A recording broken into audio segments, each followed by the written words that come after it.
안녕하세요. 김유갑의 경제부동산입니다. 더 좋은 방송을 하도록 구독, 좋아요, 댓글 알림 부탁드립니다. 오늘 1시 오세훈 충격 속보, 집 산 사람들 몽땅 당했네요. 오세훈 서울시장은 지금 집값이 급락 중이라면서 2015년 수준, 즉 문재인 정부 초기 수준까지 떨어질 것이라는 말을 했습니다. 서울시에 43만 가구의 모아타운과 신속통합 정비사업을 추진하고 있고, 서초구, 써리풀 등 4곳을 그린벨트를 해제해서 5만 가구를 공급하겠다고 합니다. 한국은행과 국토부도 이미 주요 지표와 심리가 하락하고 있어서 대출 규제가 더 이어지면 집값 하락이 본격화될 것이라고 전망합니다. 서울 중심으로 집값이 오르는 것을 막을 수 있을까요? 유료상담은 010-2616-6276, 제가 직접 매수타임과 입지를 추천해드립니다. 지금 바로 전화 주십시오. 오늘 1시 오세훈 충격 속보, 집산 사람들 몽땅 당했네요. 오세훈 시장 그냥 오래간만에 보는데 역시 집값을 떨어뜨려야 한다라는 거에는 동참을 하고 있네요. 자, 오세훈 충격 속보, 집값 더 빠져야 된다, 하락 안정 시그널 계속 줄 것이다, 계속 떨어진다라는 시그널을 줄 것이다 해가지고 3가지로 2015년 수준, 2015년 얘기를 많이 하네요. 자, 두 번째, 공급 확대, 계속해서 집값이 올라가지 않도록. 세 번째, 하락 시그널, 계속 신호가 이어지고 있다 또는 주고 있다. 그런데 오세훈 서울시장이 지금 개발을 많이 했잖아요. 자, 층고도 제한하고 안전진단이라든가 그리고 개발 호재도 어마어마하게 많습니다. 서울시 물론 그렇게 가야 돼요. 이제 대한민국 수도인 서울이 외국 관광객들도 유치하고 더욱더 풍성하게 미래지향적으로 가려면 높게 가고요. 그 다음에 주변을 완벽하게 단장을 해야 합니다. 그래야 외국인들이 오죠. 지금처럼 난쟁이처럼 집을 짓고 상작각처럼 집을 짓고, 자, 그렇게 자꾸 평준화, 공산주의적인 평준화 그런 정책으로 집을 짓는다면 큰일 납니다. 이제는 변해야죠. 근데 그거는 좋은데 이게 집값을 들쑤시고 있어가지고요. 실제로 23년, 24년에 서울이 제일 많이 뛰었어요. 그것도 서울에서도 강남 3가구, 마용성, 광 이곳이 많이 뛰었답니다.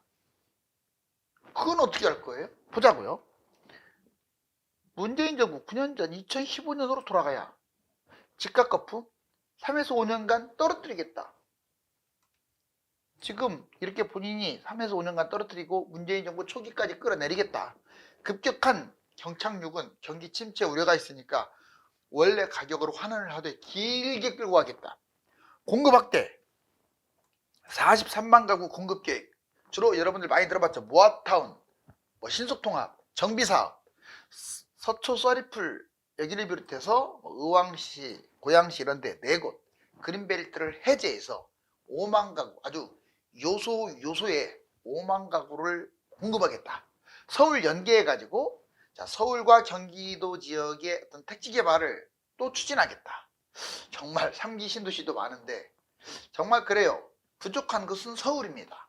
서울이 부족한 거지 경기도가 부족한 것은 아니죠. 서울 확대시키는 것은 집값 안정에 도움을 줄 수도 있어요. 하락 시그널, 지금 주요 지표 시세, 거래 축소, 매물 다 지금 곤두박질 치고 있어요. 가격은 떨어지고 거래는 안 되고 있고 매물은 증가하고, 심리적으로도 매수 우위 지수 지금 24년 초 있죠. 겨울에 지금 말이잖아요. 그때만큼 떨어졌어요. 막 올라가다가. 하락 전망, 지금 앞으로도 대출 규제라든가 경기 침체 이런 것들이 막 쏟아지는데 결국은 집값이 떨어질 것이다. 오늘 오세훈이 작정하고 이 말을 했습니다. 차기 대선 이제 주자이기도 한데 집값 15년 수준으로 떨어뜨리겠다. 역시 지금 누가 한 말들이냐면 한국은행도 있고 교보증권도 있고 오세훈, 교보증권은 이제 예측을 한 거죠. 자, 서울 집값 문재인 정부 초기만큼 떨어져야 또 언급했습니다. 그게 바로 2015년 수준인데 한국은행도요, 집값 소득 대비 2015년 수준이 적당하다. 2배나 비싸대요. 출산율 0.75명, 세계 219개국에서 꼴찌인데 지금 출산율보다 2배를 높이려면 집값을 떨어뜨리는 길밖에 없다. 2015년 아파트 평균이 얼마냐? 강남 10억, 서울 5억, 전국 2억 5천. 와, 이렇게만 떨어진다면 살만 나는 정말 한마당이 되겠죠. 교보증권 볼래요? 폭락세 전망, 최고가 대비 50%. 와, 교보증권 반토막 난다라고 지금 아직도 수정을 안 하고 있어요. 그렇다면 이제 올 겨울에 만약 빠져서 하락장이 정말로 온다면, 대세락이 이어진다면 파토막도 나겠죠. 2028년에서 19년 3기 신도시와 맞물리면 이 하락장이 26년에 끝나지 않고 8년, 9년까지 이어질 수도 있다. 25년 이후까지 하락, 개촉 2015년 수준으로 떨어질 때까지. 그런데 이거 한 가지 아셔야 돼요. 어떤 전망을 하든지, 자, 우리나라 집값이 떨어지려면 반드시 이런 나라들도 떨어져야 돼요. 자, 미국, OECD 국가들. 자, 미국하고 OECD 국가들은 지금 신고가 찍고 날아가고 있는데, 더군다나 금리 인하라는 어마어마한 카드가 있잖아요. 그런데 우리나라만 떨어질까? 양극화로 가지는 않을까? 또 올라가지 않을까? 떨어질까? 이거에 대한 고민을 해야 돼요. 오세훈, 서울 집값 문재인 정부 초기만큼 떨어져야 한다. 전월세 비중이 높아지고 재원 부족, 그래서 양극화가 계속 심화되고 있다. 급격한 하락은 경기 침체를 가져올 수 있으니 지속적으로 떨어뜨리는 게 맞다. 여튼 한국은행 교부정 끝 오세훈은 집값 하락을 지금 이야기하고 있는데, 여기 한번 보실래요? 이게 0이에요. 그럼 어떻게 흘러왔는지 항상 통계가 우선인 거예요. 주장보다 통계가 우선. 2019년에 여기서 막 날아갔네요. 그래가지고 21년에 정말 엄청나게 올랐죠. 이만큼 올라왔습니다. 근데 냉정하게 이거 조작했다는 말 몇 번 나오잖아요. 이 근처에서. 아마 이 정도 뛰었을 거예요. 이 정도. 제 말이 맞아요. 조금 뛰었어요. 20년, 21년에 엄청나게 뛰었는데요. 여튼 자, 조작한 거 감안해서 이만큼 뛰었는데, 이 떨어진 것도 보세요. 22년에 급격한 금리 인상으로 이만큼 떨어졌어요. 와, 정말 많이 빠졌네요. 자, 올라간 것도 1% 넘게 뛰었을 거로 봐요. 0.4가 아니라. 근데 떨어진 것도 0. 거의 9, 1%. 그러니까 2021년에 폭등한 걸 2022년에 다 까먹은 거죠. 그 말 맞습니다. 그 짧은 기간에 다 까먹었어요.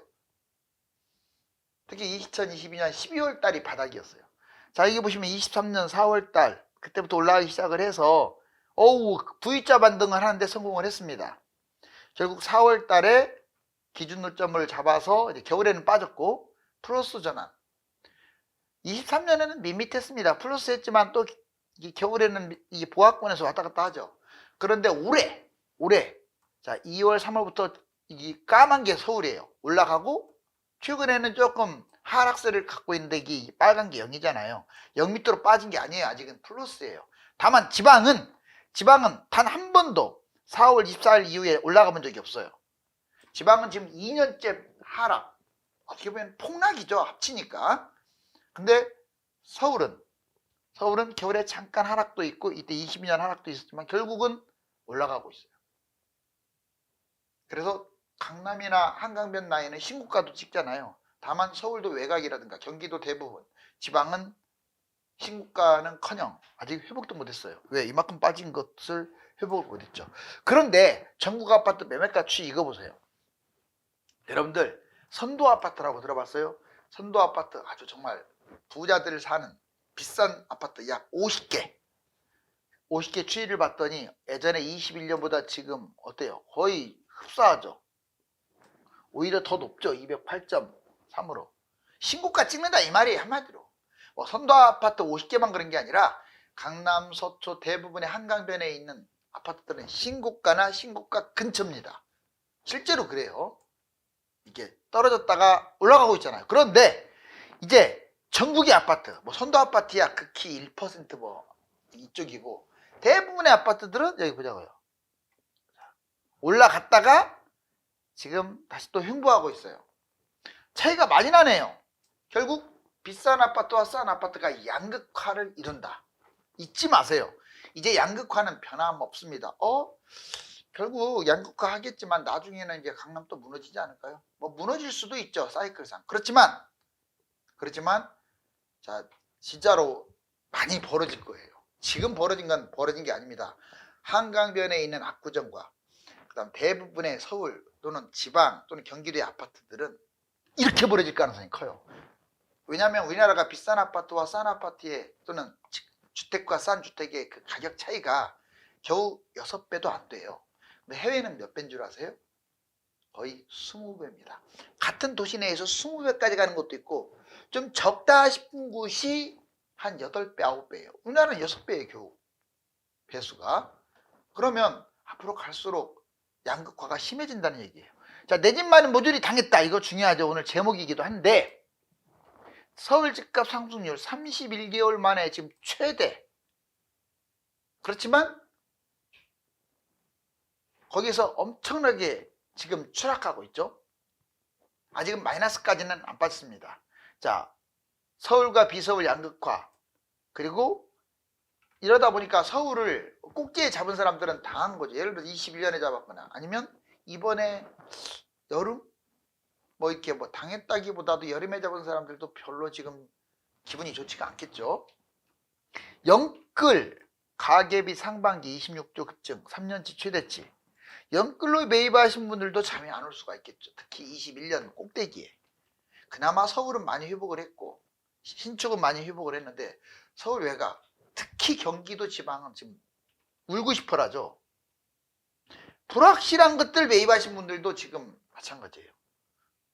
그냥 고분양가 미분양 매입했거나 아파트가 아닌 것들 매입하신 분들, 재개발과 관련 없는 빌라, 오피, 다세대, 상가, 다가구, 토지 이런 거 매입하신 분들이 지금 울고 싶어랍니다. 근데 앞으로도 지금 계속 좋지 않은 소식들이 좀 있어요. 대출 제한과 대출 중단이 지속된다. PF 대출 중단이 가장 먼저 이루어졌었죠. 부도를 막기 위해서. 이제 정책 대출도 작년에 왕성하게 하다가 올해부터 줄여버렸죠. 가계, 기업 부채 위기 때문에. 이제 DSR 강화라고 들어봤죠? 스트레스 DSR 도입하고 지금 2단계 진행, 3단계까지 들어가게 되면 금리는 오히려 역으로 올라갈 수도 있고요. 대출 금액이 확 줄어듭니다. 이제 전세대출, 그 아주 어마어마한 사건입니다. 전세대출 중단, 갭 투자, 무주택자라도 아예 못 들어가요. 자, 중도금 집단대출 중단도 어마어마하게 큽니다. 지금 춘천유공. 자, 여기도 지금 이 중도금 집단대출 때문에 심각하지 않나요? 분양 중도금 대출이 지금 중단됐죠. 그런데 실질적으로 주담대 대출도 엄청나게 줄어들었어요. 제한이죠. 금액 축소, 금리 인상, 뭐 신용대출도 마찬가지. 집값 하향, 향후 전망. 지금 주택거래는 뚝뚝 떨어지고 매수 심리는 별로 좋지가 않습니다. 지표를 보면 답이 나와요. 지금 0.00까지 떨어졌습니다. 거래량도 줄고 매물은 9만 건까지 늘어났어요. 대출 규제, 전세대출 금지, 1주택, 무주택 사실상 대출 금지잖아요. 지금 주담대 대출 금지. 주담대는 냉정하게 말하면 금지라기보다 이제 제한이라고 봐야겠죠. 많이 축소니까. 뭐 집단대출 금지 이런 것들. 향후 전망. 서울과 수도권은요 양극화가 될 것 같아요. 올 겨울에 마이너스까지 갈 수도 있고 아니면 보합권에서 걸칠 수도 있는데 결국은 잠깐 주춤하다가 강남이나 한강변은 올라갈 것 같고요. 경기 지방은 지방은 계속 떨어질 것 같고 경기도의 웬만한 대부분 지역들은 잘하면 상승이겠지만 아니면 하락으로 전환될 수도 있어요. 이 양극화가 무섭습니다. 아까 제가 6배 정도 차이 난다는데 이게 나중에 10배, 15배로 벌어진다. 그 말은 가는 놈만 계속 간다 이 말이에요. 여러분들이 가는 곳을 잡아야 돼. 돈이 많든 적든 이제 실거주 개념으로 참 좋은 말이지만 나 직장 여기니까 그 개념으로 집 잡으면 큰일 날 수 있어요. 집값이 워낙 거품이 심해서. 투자는 서울이고요. 실거주는 그냥 전세로 자기 가까운 데 살면 돼요. 양극화 확대, 강남 한강변 여기하고 서울과 기타 지역들 여기하고는 양극화도 5대5가 양극화가 아니에요. 20% 이내, 80%, 20%는 많이 가는데 80%는 조금 가거나 보합이거나 오히려 하락하거나 잊지 마세요. 지방이 제일 문제입니다. 인구 감소, 산업이 없기 때문에. 국토부도 갭투자 대책으로 집값 하락을 지금 유도하고 있고요. 여러 번 경고했어요. 갭투자 하지 말라고. 국토부 장관이. 규제도 폐지. 그 전세 금지. 왜 전세 금지는 이제 뭐 갭투자 금지, 뭐 전세 아예 없애버리겠다. 이런 말도 했었지만 시간이 걸릴 문제예요. 그거는. 미래 부동산의 핵심은 뭐냐? 이제 부동산 얘기를 좀 해볼게요. 부동산 4대 핵심이 1순위가 한강입니다. 이제 강남이 아니에요, 여러분들. 물론 강남은 다 좋아요. 비싸고. 그렇지만 이제 순위가 한강 쪽으로 넘어왔어요. 단 조건이 있습니다.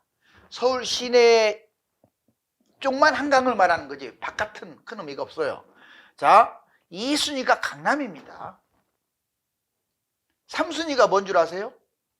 재건축 재개발. 또 뜬금없이 재건축 재개발은 추가 분담금 많이 나오니까 안 좋은 거 아니에요. 천만에요. 강남하고 한강변은요, 추가 분담금이 얼마가 나오든지 이 재건축 재개발이면 엄청난 호재인 거예요. 대부분의 지역들이 안 좋은 거지. 여기는 한강이나 강남이나 이런 데는요, 재건축 재개발을 하게 되면 새 아파트가 지금 가격하고는 비교도 안 돼요. 그럼 이 세 가지를 다 갖춘 게 뭔 줄 아세요? 압구정이잖아요. 제 말 맞죠? 물론 건너편 강남은 아니지만 성수잖아요. 한남 뉴타운이잖아요. 뭐 반포는 이미 새 거니까 재건축 재개발이 아니고, 이처럼 재건축 재개발이 신축보다 훨씬 더 미래 전망이 유망합니다. 4순위가 뭔 줄 아세요? 여러분들이 다들 착각하는데 4순위가 이거예요. GTX, 업무지구, 학군. 이건 순위에서 한참 밀리는 거예요. GTX 있으면 모든 게 해결된다. 천만에요. 물론 GTX 있는 근처가 나쁘다는 게 아니라 그렇게 생각보다 약발 세지 않아요. 없는 것보다는 낫지만 이미 비싸잖아요. 업무로 버티는 지역, 학군으로 버티는 지역도 좋지가 않습니다. 입지로 버텨야 돼요. 바로 입지는 1번, 2번 이게 입지고, 자 3번은 대형 호재가 재건축 재개발이라는 거. 다만 경기도나 뭐 서울 외곽이나 지방이나 이런 데 재건축 재개발은 호재가 별로 아니죠. 그런 데는 집값이 싼데 뭔 호재겠어요. 자, 이제 강남 실거래 15% 폭락, 매물호가 30% 폭락한 것들 이름만 한번 대볼게요. 구현대 2차 52평 5.8억, 실제로 8% 빠졌고, 압구정동 한양 1차 22평 4.9억이나 하락했는데 마이너스 19%. 그리고 한양 1차 역시 28평 4억이나 하락했는데 마이너스 10%. 예전 같으면 떨어지기는커녕 호가가 엄청나게 올라가죠. 매물도 없고요. 그런데 지금은 이렇게 지금 내려간 것들이 나옵니다. 물론 지금도 막 신고가 찍고 가는 것도 있고, 저는 내려간 것만 뽑은 거예요. 청담동 동양 8학원 64평 9.5억 마이너스 15%. 그 다음에 청담동 거정 32평 5.8억 하락했는데 마이너스 17%. 정말 15, 17 막 이렇게 떨어지네요. 개포동 DH 퍼스트 아이파크, 자 51평이 6.5억 하락 12% 떨어졌고, 개포동 7단지 4.3억 14% 떨어졌습니다. 독동 동렉스 얘는 5.3억 하락해서 12% 떨어졌고요. 타워팰리스 3차 5억이 떨어져서 12% 하락. 반포동입니다. 아크로 리버파크 얘는 12억 하락해서 마이너스 21%. 레미안 원베일리 8.7억 하락해서 마이너스 14%. 와, 반포 21%나 추락했죠. 용산 이청로 레미안 첼리투스 13억 하락해서 24.24%나 떨어졌고, 둔천동 림파크 프레오 둔천주공은 26%나 추락했네요.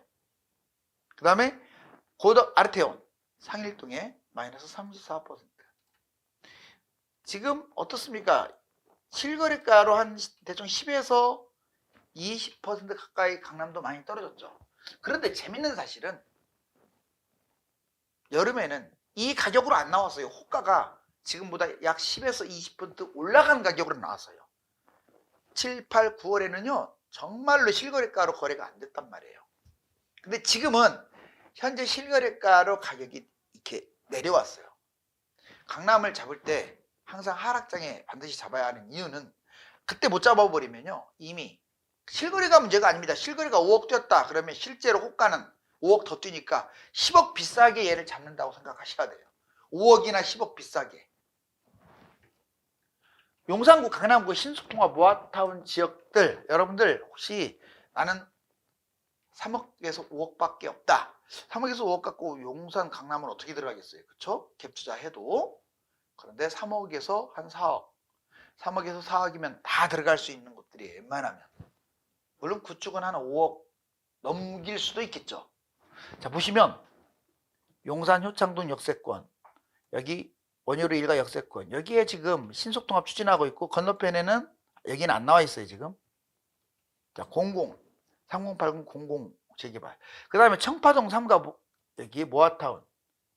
그 다음에 이쪽에 자 청파 1구역, 청파 3구역이라고 빨갛게 있는데 2구역에서 빠져나왔죠.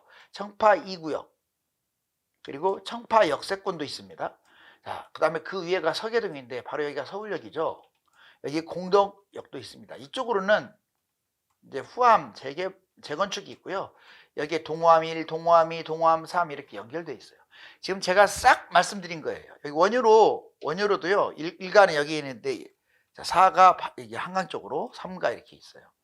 여튼 이 지금 제가 읊은 것들은 속도도 빠르고, 나중에 집이 지어진다면 기본 30억부터 스타트 하겠죠. 입지가 있는데, 그쵸? 그러면 추가 분담금 내봤자 거의 10억에서 20억에 대한 기대감이 있어요. 물론 10년 정도 걸린다고 치고, 이런 데는 좀 관심을 확 가져야 돼요. 항상 여러분들 신속통합 모아타운은 외곽에 관심을 가지면 안 돼요. GTX 있다고 그딴 데 관심 갖지 마세요. 입지가 100배 더 중요해. GTX보다. 잊지 마세요.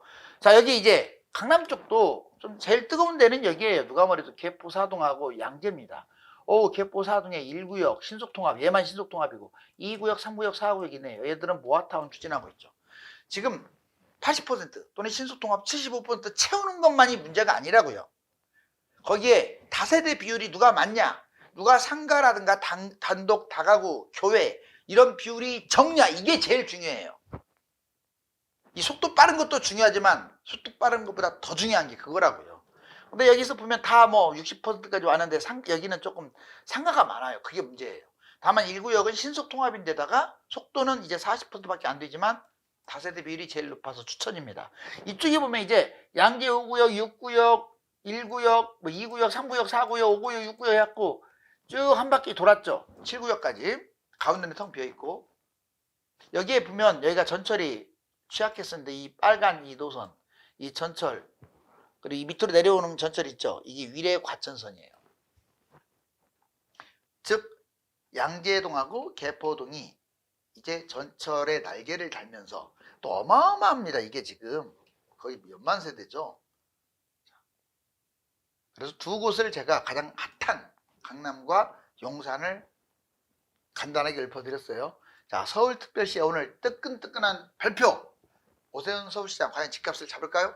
영끌과 다주택으로 주택을 매입한 분들의 고민이 점점 커지고 있습니다. 특히 중심지역이 아닌 지방과 외곽지역을 매입한 분들은 심각합니다. 감사합니다.